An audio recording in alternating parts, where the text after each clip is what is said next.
കൊച്ചി കാർണിവലിന്റെ ഒരുക്കം അവസാന ഘട്ടത്തിലേക്ക് കടക്കുന്നുവെന്ന് ഞങ്ങളുടെ ബ്യൂറോ റിപ്പോർട്ട് ചെയ്യുന്നു.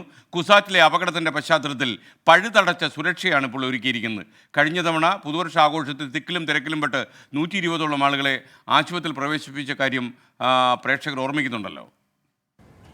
ഡിസംബർ 31 ഫോർട്ട് കൊച്ചിക്കാർ അവരുടെ ആ വർഷത്തെ എല്ലാ പ്രതിസന്ധികളും ദുഃഖങ്ങളും കത്തിച്ചു കളഞ്ഞ പുതുവർഷത്തിലേക്ക് കടക്കുന്ന ദിവസം.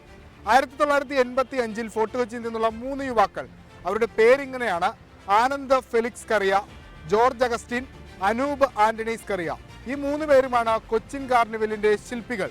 കഴിഞ്ഞ 40 വർഷമായി കേരളത്തിന്റെ ബഹുസ്വരതയുടെ, സാംസ്കാരികതയുടെ, മതനിരപേക്ഷതയുടെ അടയാളമായി മാറിയിരിക്കുകയാണ് കൊച്ചിൻ കാർണിവൽ.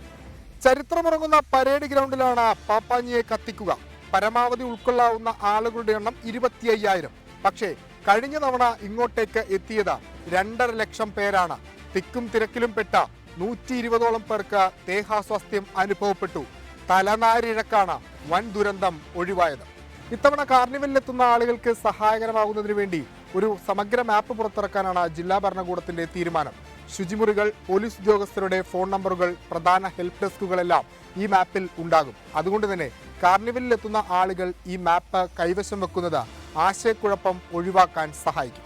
ഇത്തവണ കൊച്ചിൻ കാർണിവലിൽ സ്വീകരിച്ചിരിക്കുന്ന മുൻകരുതലുകളും നിയന്ത്രണങ്ങളും ഒന്ന് പരിശോധിക്കാം.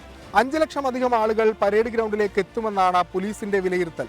600 മുതൽ 1000 പോലീസ് ഉദ്യോഗസ്ഥർ വരെ പലയിടങ്ങളിലായി കൊച്ചിയിൽ സുരക്ഷ ഒരുക്കും. 12 മണിയോടുകൂടി കൃത്യം പാപ്പാഞ്ഞിയെ കത്തിക്കും. അതിനുശേഷം ഒരുമിച്ച് ആളുകളെ പരേഡ് ഗ്രൗണ്ടിൽ നിന്ന് പുറത്തേക്ക് വിടില്ല എന്ന് കൃത്യമായ നിർദ്ദേശം നൽകിയിട്ടുണ്ട്. അത് പെട്ടെന്നുള്ള തിരക്ക് ഒഴിവാക്കുന്നതിന് വേണ്ടിയാണ്. ആളുകൾ അത്തരം സാഹചര്യങ്ങളിൽ കൃത്യമായി പോലീസ് നിർദ്ദേശങ്ങൾ പരിഗണിക്കണമെന്നും പോലീസ് അഭ്യർത്ഥിക്കുന്നുണ്ട്.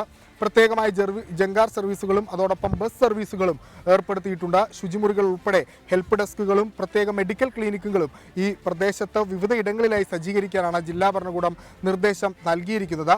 കുസാറ്റ് അപകടത്തിന്റെ പശ്ചാത്തലത്തിലാണ് ഇത്രയും വിപുലമായ ഒരു ഒരുക്കം ജില്ലാ ഭരണകൂടം കാർണിവലുമായി ബന്ധപ്പെട്ട് നടത്തുന്നത് എന്നുള്ളതും സുപ്രധാനമായ കാര്യമാണ്. ന്യൂ ഇയർ ആഘോഷത്തിന് ദിവസങ്ങൾ മാത്രം അവശേഷിക്കുമ്പോഴും കാര്യമായ പ്രവർത്തനങ്ങളൊന്നും നടന്നിട്ടില്ല എന്ന വിമർശനം ഒരു വശത്ത് ശക്തമാണ്. റോഡുകൾ പലതും തകർന്നു കിടക്കുന്നു. പാലങ്ങളുടെ നവീകരണം എങ്ങും എത്തിയിട്ടില്ല. ശുചിമുറികൾ വിരലിൽ എണ്ണാവുന്നതും മാത്രം. കൃത്യമായ ഇടപെടലുകൾ ഉണ്ടായില്ലെങ്കിൽ ഫോർട്ട് കൊച്ചിയിൽ വൻ ദുരന്തമുണ്ടാകുമെന്ന മുന്നറിയിപ്പും ചില ആളുകൾ പങ്കുവെക്കുന്നുണ്ട്. പക്ഷേ എല്ലാം പരിഹരിച്ച കൃത്യമായി മുന്നോട്ട് പോകുമെന്നാണ് ജില്ലാ ഭരണകൂടവും തദ്ദേശ സ്ഥാപനങ്ങളും നൽകുന്ന ഉറപ്പ്. ഫോർട്ട് കൊച്ചിയിലെ ന്യൂ ഇയർ അതൊരു ആഘോഷത്തിനപ്പുറം ഒരു വികാരമാണ്. ആഘോഷ തിമിർപ്പിൽ ആറാടുമ്പോഴും ജാഗ്രത കൈവിടരുത്. പോലീസും സർക്കാർ അധികൃതരും നൽകുന്ന നിർദ്ദേശങ്ങൾ കൃത്യമായി പാലിക്കണം.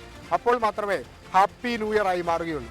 കൊച്ചിയിൽ നിന്ന് സച്ചിൻ ചന്ദ്രയ്ക്കൊപ്പം വിഷ്ണു സുരേഷ്, 24 അഞ്ചിന്റെ വജ്രത്തിളക്കം.